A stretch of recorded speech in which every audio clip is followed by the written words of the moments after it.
Okay. Trail 4.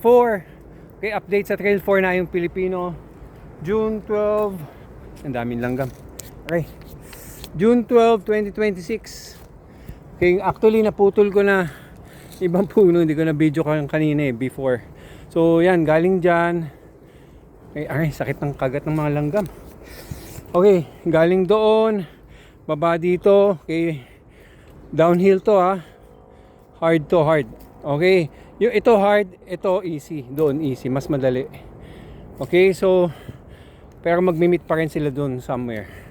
So yan, kanina okay, tanggalin ko lang yung okay, kanina madaming harang dito.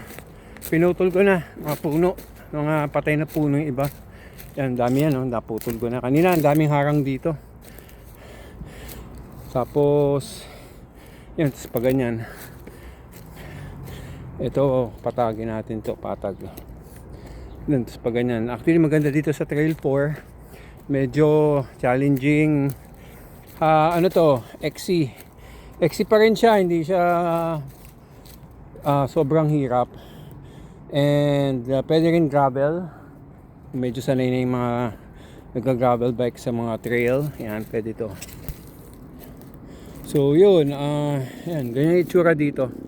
Masukal, pero once na katulad dun sa ibang trail na trail 1, 2, 3, so umpisa masukal, parang nakakatakot tignan and, alam mo na, pero once na clear out, nalinis yung daan, maganda na tignan, mabubuhay yung lugar. Maganda dito. Ayun, so ayan, so doon, papuntahan doon, trail 4 to, then balik sa main road.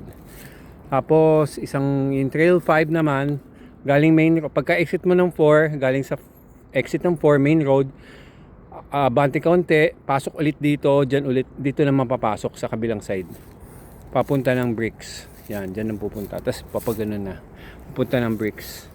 Okay, so yun, anuhin ko na tong trail 4, simulan ko ngayon, although hapon na. Inuna ko kasi i-finish yung trail 3, mga finishing touch. So ngayon, gawin ko na yung magagawa ko ngayon sa trail 4. Okay? Ganda dito. Alright, see you soon.